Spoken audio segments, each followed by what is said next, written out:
Agora podemos perceber o grito silencioso na face desta criança que agora enfrenta a iminente extinção. O grito silencioso.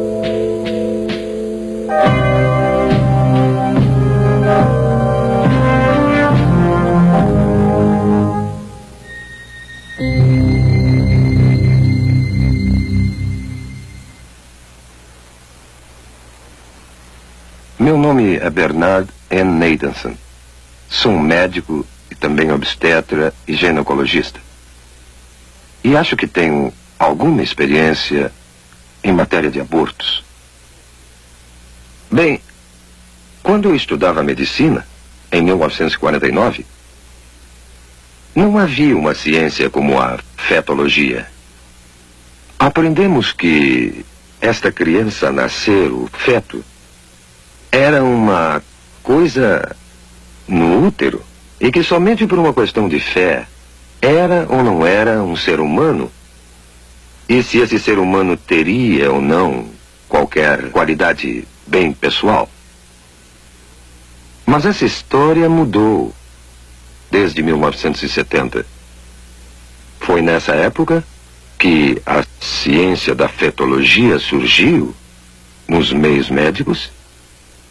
Surgiu pela mera apresentação de grandes e novas tecnologias, como a imagem ultrassônica, o monitor eletrônico do coração fetal, fetologia, histeroscopia, teste imunológico e uma série de outras novas tecnologias que hoje constituem, de fato, o corpo da ciência da fetologia.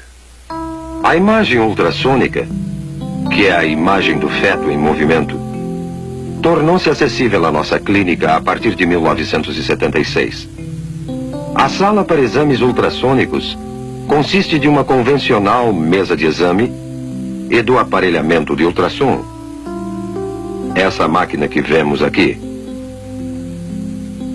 A mulher grávida é colocada na mesa para o exame. O abdômen é devidamente coberto. A ponta do instrumento é colocada sobre o útero. O aparelhamento consiste basicamente de um cristal que emite ondas de som em alta frequência. E um outro aparelho que capta o eco dessas ondas. O eco é então registrado num computador que o transforma em uma série de imagens da criança a nascer.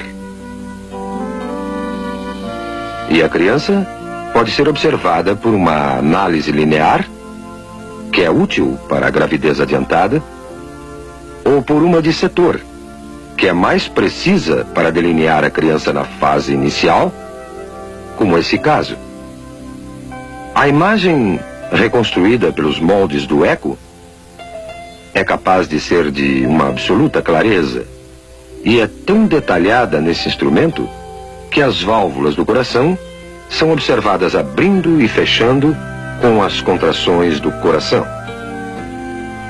Mães e pais, pela primeira vez, têm podido ver suas crianças antes do nascimento, com essa espetacular tecnologia.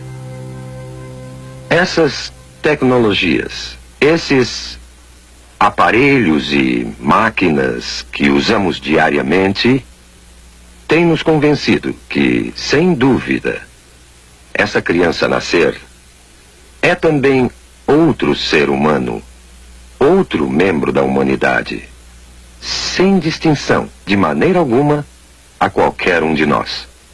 E pela primeira vez, temos a tecnologia para ver um aborto sob o ponto de vista da vítima.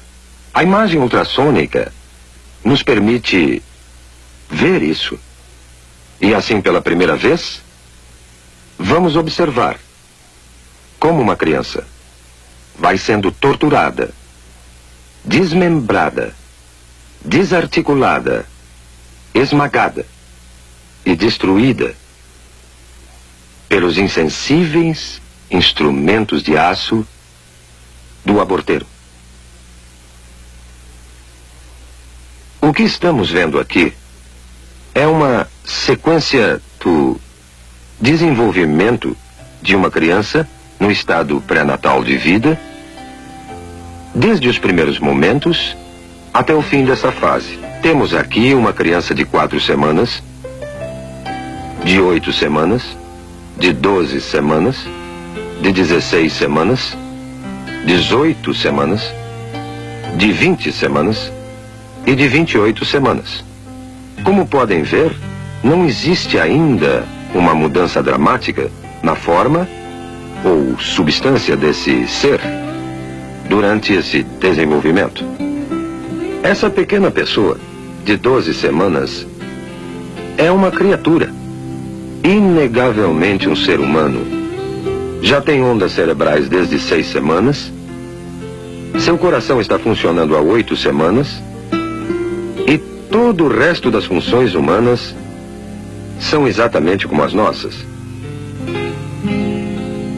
Agora, esse livro, Obstétrica de Williams, 16ª edição de 1980, é um livro de estudo usado em todas as escolas de medicina nos Estados Unidos. O prefácio desse livro, publicado em 1980, nos diz o seguinte: felizmente entramos numa era que o feto pode ser já considerado e tratado como nosso segundo cliente. Quem poderia sonhar, mesmo há alguns anos, que poderíamos atender um feto como médico? As tradicionais éticas médicas e conceitos nos dizem que não devemos destruir nossos clientes e nós juramos preservar suas vidas. Agora veremos como o aborto age no nosso segundo cliente. Temos então uma criança de 12 semanas no útero, o útero sendo esse músculo em redor da criança. Quando o aborteiro inicia o processo, primeiro coloca esse instrumento, conhecido como espéculo, na vagina da mulher e em seguida abre a fim de avistar o colo uterino aqui. Tendo avistado o colo, o aborteiro, então, pega esse instrumento, conhecido como tenáculo, firma-o seguramente com o espéculo no colo.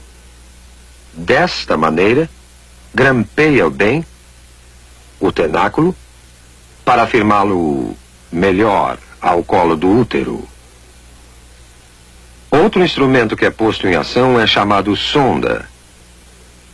Esse instrumento é colocado dentro do útero, depois retirado, para o aborteiro determinar exato a profundidade e o tamanho do útero. Depois, esse grupo de dilatadores, esses metálicos curvos instrumentos, são usados para fazer a dilatação do colo, a fim de aplicar finalmente os mencionados instrumentos de aborto. O aborteiro primeiro introduz o mais fino desses instrumentos dentro do colo, a fim de dilatá-lo, girando o instrumento para uma parte mais larga, introduz essa ponta e vai então trabalhando através das várias graduações que aumentam o tamanho final do instrumento dilatador.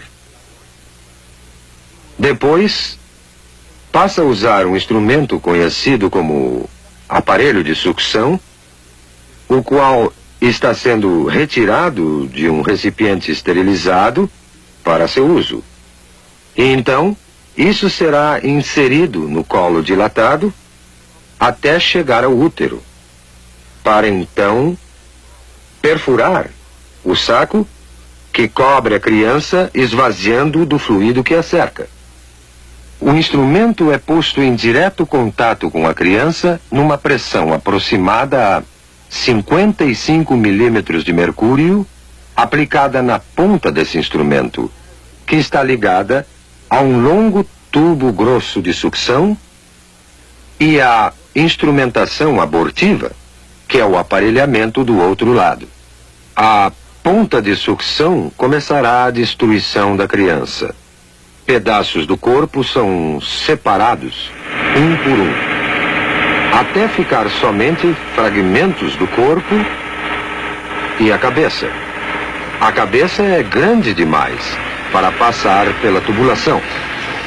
Para isso é necessária a aplicação de outro instrumento, chamado pinça de pólipo, dentro do útero, através do colo já dilatado.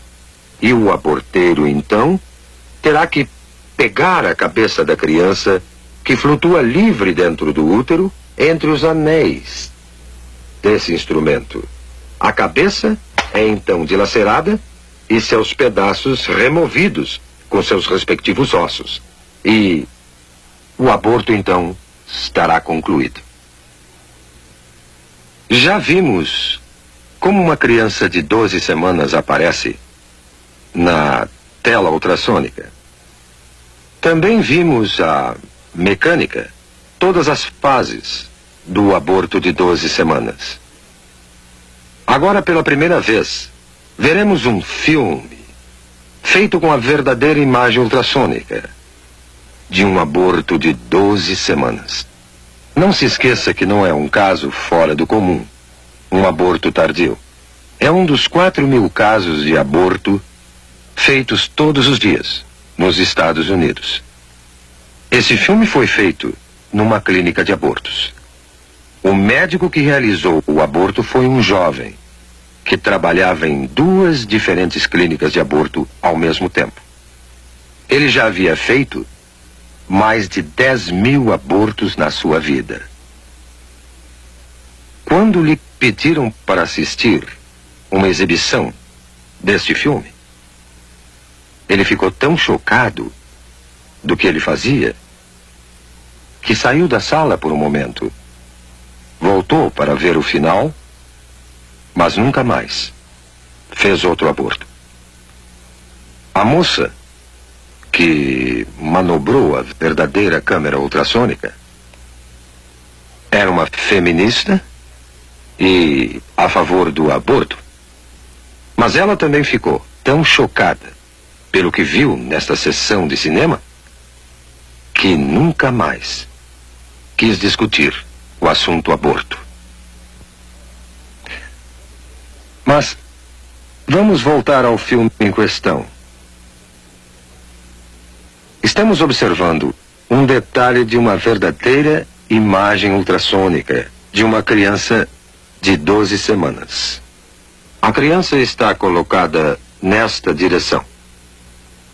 Vocês estão vendo a cabeça da criança aqui, o corpo inteiro da criança aqui, e essa imagem é a mão da criança perto da boca. Olhando essa criança mais de perto, observamos o olho ou a órbita ocular aqui, o nariz da criança aqui, sua boca aqui, e até vemos o ventríloco do cérebro aqui. Esse é o fluido que enche os espaços do cérebro. Vemos o corpo da criança aqui, com as costelas em silhueta, e sua coluna vertebral atrás. Essa é uma área granulada de tecidos na parte superior. Parece ser a placenta da criança. Podemos até distinguir aqui as coxas, as extremidades inferiores saindo do corpo, desta maneira. Agora, vamos à ação. Vemos o coração batendo no peito da criança. Suas batidas são de 140 por minuto aproximadamente. Agora, vemos a criança se movendo dentro do útero. E observamos várias mudanças de sua posição. Ela ainda está colocada desta maneira. E a boca está recebendo o polegar da criança. A criança está outra vez movendo-se calmamente no seu santuário. Agora, esta sombra que estamos vendo na parte inferior da tela é a ponta de sucção que foi deliberadamente colorida para que possamos distingui-la com mais clareza. Mas o aborteiro dilatou o colo e está inserindo a ponta de sucção que podemos observar se movimentando na tela. Podemos notar que a ponta de sucção, que está aqui, quando se move em direção à criança, ela recua do objeto e começa a produzir movimentos violentos e agitados. A criança se move com mais determinação. Sua posição muda constantemente. E ela retrocede mais uma vez aqui. A ponta de sucção ainda não tocou na criança. E mesmo assim, ela permanece agitada e movendo-se violentamente. A criança virou agora outra vez de perfil. E a ponta de sucção volta mais uma vez a aparecer na tela. A boca da criança está aberta, o que veremos mais uma vez em outro momento. Mas esta ponta de sucção, que vemos se movendo violentamente na parte inferior da tela, é um instrumento mortal, que eventualmente irá destruir a criança. É só depois que o saco é perfurado para a saída do líquido que a ponta do aparelho entrará em contato com a criança. Mas podemos observar a ponta movendo-se enquanto o aborteiro procura o corpo da criança. Mais uma vez vemos a boca da criança aberta, como se estivesse emitindo um grito silencioso. Este é o grito silencioso de uma criança prestes a enfrentar sua extinção. Agora as batidas do coração aumentam dramaticamente e os movimentos da criança são mais violentos, como percebendo a agressão ao seu santuário. Está se afastando e podemos vê-la movendo-se para a esquerda do útero, numa tentativa patética de escapar aos terríveis instrumentos que o aborteiro usa para extinguir a sua vida. Agora, o coração está visivelmente acelerado. Suas batidas chegam a 200 por minuto. Não há dúvida alguma que a criança percebe o perigo mortal que a espera. A membrana foi perfurada e o fluido escapou. Não se vê mais o reservatório de líquido protegendo a criança. Mas uma vez que o fluido saiu, a ponta do aparelho de sucção se firma no corpo da criança e a criança é puxada para baixo pela ponta de sucção do aborteiro com a pressão negativa aplicada e o corpo está sendo desmembrado sistematicamente e separado da cabeça. A cabeça está nesta direção aqui. Eu estou no momento delineando a cabeça. As partes inferiores já foram destruídas. E vemos a ponta de sucção brilhando de espaço a espaço na tela como uma série de ecos. Enquanto a criança está sendo empurrada de um lado para o outro. Enquanto a ponta de sucção está sendo aplicada ao corpo desta maneira e o aborteiro está exercendo sua tração na criança. A cabeça é ainda perceptível aqui. O corpo já não se pode ver. Foi separado da cabeça. O que vemos agora é a cabeça mesmo, que é chamada linha média do eco, e vários fragmentos de ossos.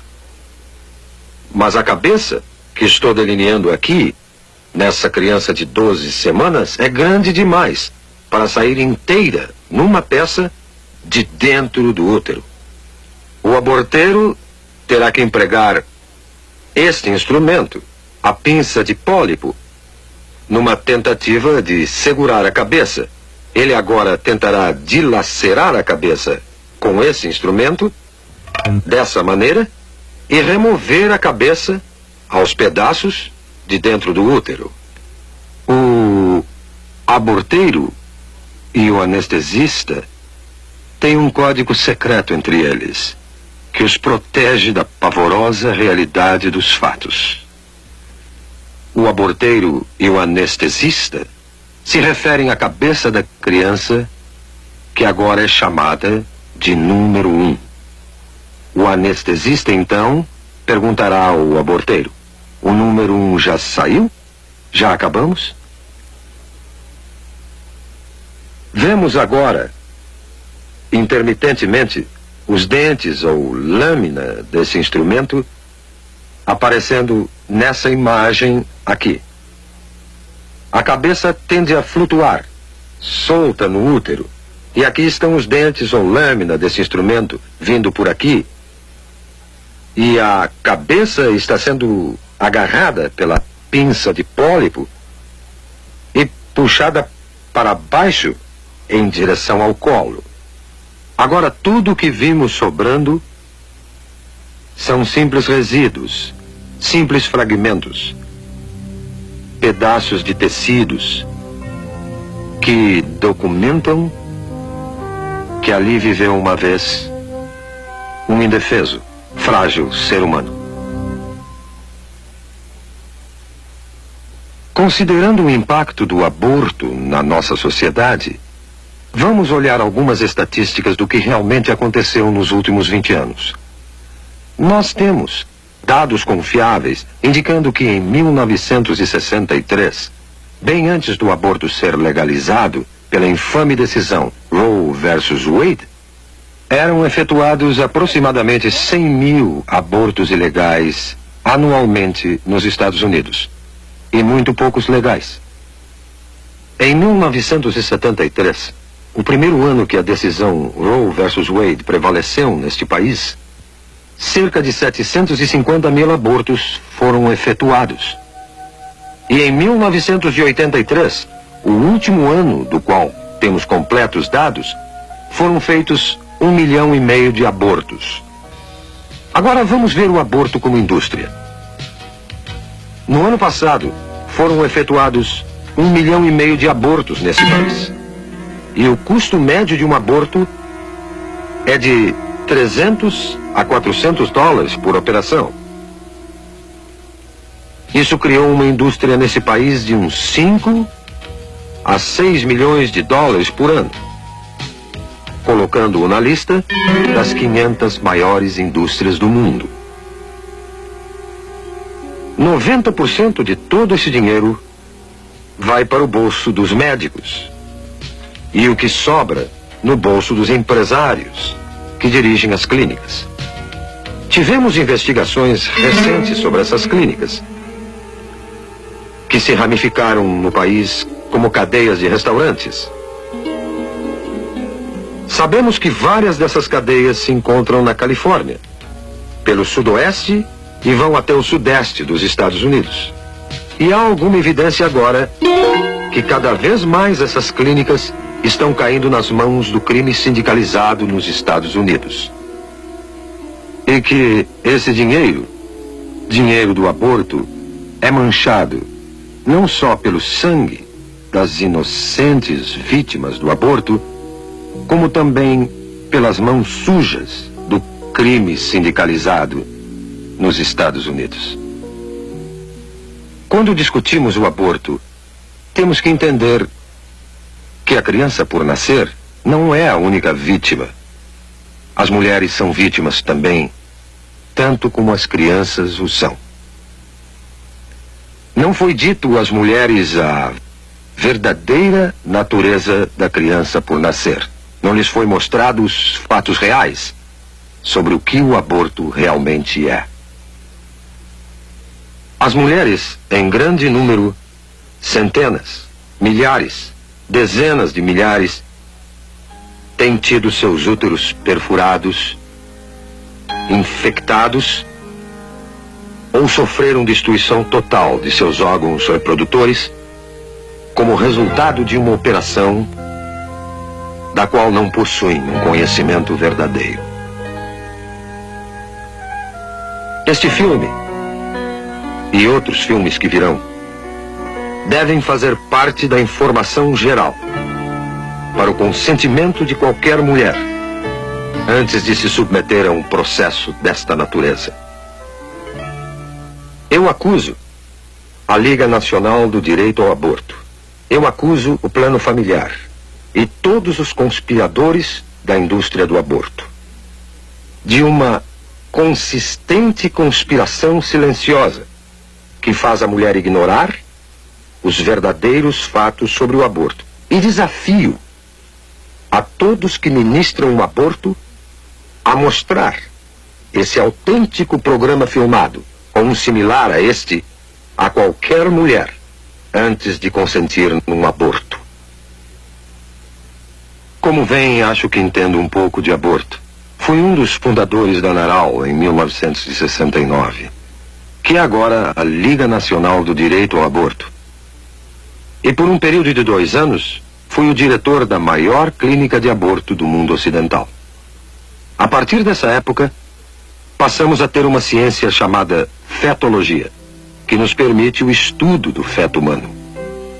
E todo esse conhecimento concluiu, sem exceção, que o feto é um ser humano, igual a qualquer um de nós, e parte integral da comunidade humana. Agora, a destruição de uma vida humana não é solução para o que basicamente é um problema social. E acredito que recorrer a essa violência é admitir que a ciência, e pior ainda, a ética estão empobrecendo. Eu me recuso a acreditar que a humanidade, que chegou até a Lua, não possa criar uma solução melhor do que recorrer à violência. Devemos todos nós, aqui e agora, dedicar todos os nossos esforços para achar uma melhor solução. Uma solução composta de amor e compaixão e um decente respeito pela inegável prioridade da vida humana. Vamos todos, pelo bem da humanidade, aqui e agora, parar esse genocídio.